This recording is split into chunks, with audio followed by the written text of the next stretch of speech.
So sa pagpalit ng fuel filter, ganun pa rin mga sir. Tanggalin itong sakit ng injector, tapos itong sakit ng ating fuel pump.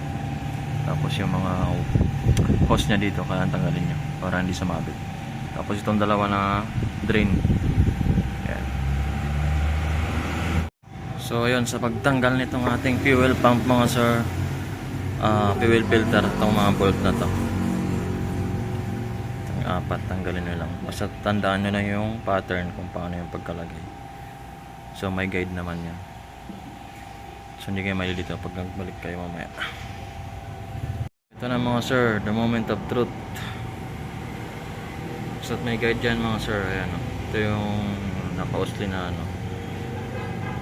dito siya nakatutok. So maya ito naman dito sa may part na bilog. Ayan.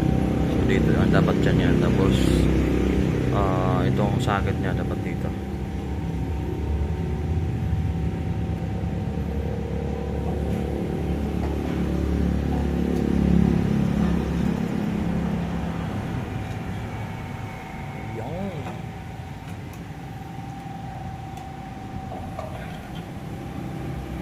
Yan. So yung fuel filter natin nasa loob mga sir. Tatanggalin pa natin yan. Yan. So mas maganda picturean natin yung mga wire para hindi kayo malito.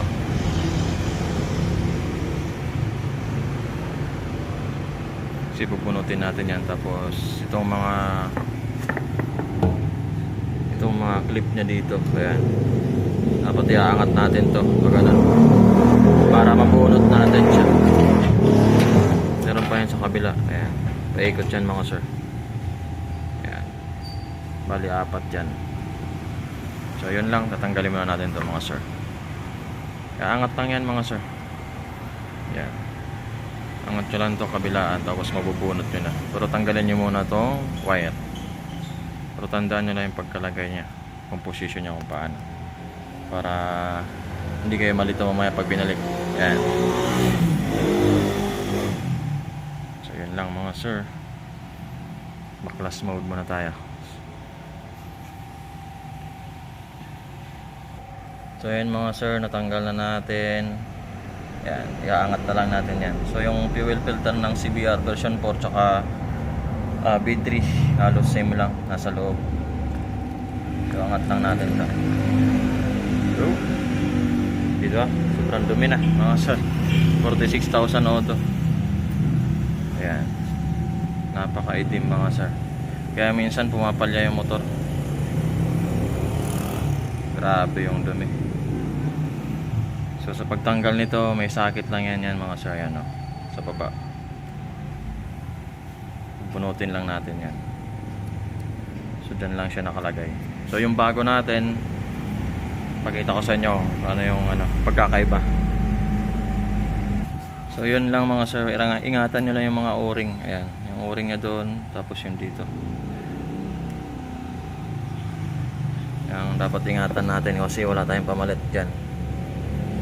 So ito yung ipapalit natin mga sir, genuine parts ng fuel filter. Ayan, Honda. So kayong gagamit ng ibang brand, mas maganda pag ganito na lang, original. So yun lang mga sir. Tingnan natin. Tingnan nyo yung pagkakaiba ng dalawa. Malayo. Buksan muna natin. So ito mga sir, tingnan nyo yung layo. Sobrang dumi. Ito yung bago, nasa right. Ito yung left, yung nasa natin, yung luma.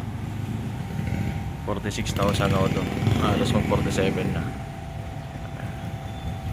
So kung tutusin, dapat 25,000 auto, palit na tayo ng fuel filter sa standard na natin pagpalit.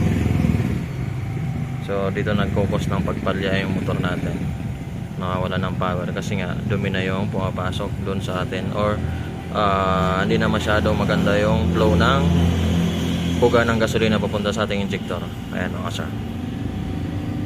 So ayan lang, kabit muna natin ito mga sir. So kung paano nyo tinanggal, gano'n nyo ibabalik mga sir. Let's go. So yan mga sir, naisalpak natin. So i-bend lang natin tong ating fuel filter dito sa loob. Yan, kailangan paikot siya dyan. So parang ganito lang mga sir. Makabaluktot siya konti. Ayan. So ganoon lang siya mga sir. Papasok lang natin dito. Alright. So ayan, ganyan yan mga sir. Kung paano nyo tinanggal, ganun din nyo ibabalik mga sir. Ayan. So dito may o-ring din yan.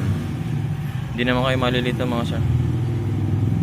Ayan. So sasalpak nyo lang yan, maglalak na yan automatic.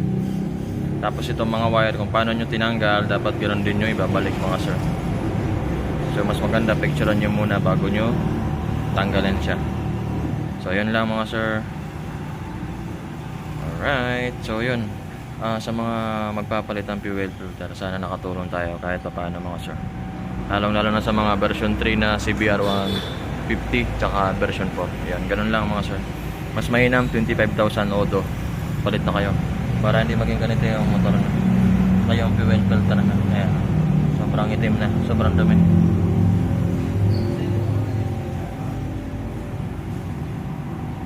So ayun mga sir, naikabit na natin, nailock na natin siya. So okay na siya. Ngayon ilalagay na natin yan dun sa loob. Babalik na natin. So yung o-ring, pakiingatan lang mga sir na huwag mapunit or mabasa ng gasolina. Huwag yung masyadong mabasahin para hindi siya lumutong. Kasi wala tayong pang replacement sa ngayon. So yun lang. Dagdag lang empo. Huwag yung ibabad sa gasolina. Ayun mga sir, let's go. Lagyan natin ng konting yan, konting grasa lang, kasing konti lang para medyo madulas at medyo tumagal.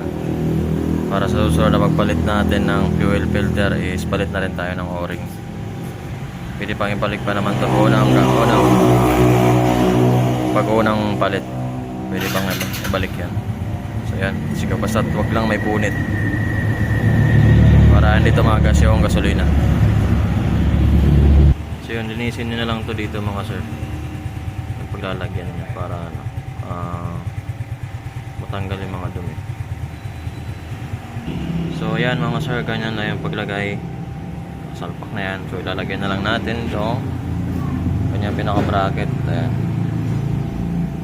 So may guide naman yan. Ganyan na lang dito. Dahan.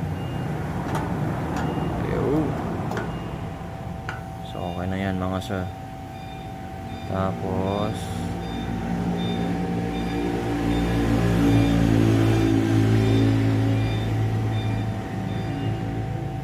lagyan na natin yung mga nut. So lagyan muna natin ng grasa para medyo hindi masyadong kalawangin.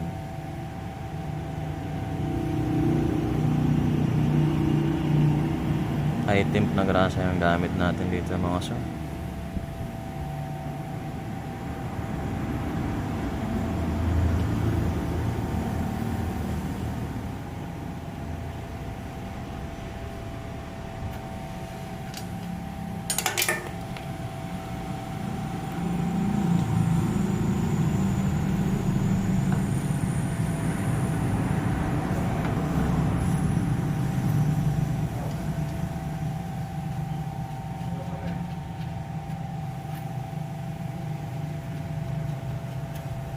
So ayan, lagyan muna natin mga sir. So yun mga sir, naikabit na natin, okay na siya. So yun lang. At pagkatapos nito ilagay na natin doon. So mamaya pipinturahan ko pa kasi ito ng kulay itim. Spray paint natin kasi may mga kalawang siya dito. Ayan o. Pinturahan natin mamaya para maagapan natin kumalat yung kalawang. So medyo masilan tong natin tangke. Kailangan natin agapan kaagad bago mabutas pa. Alright, so yun lang.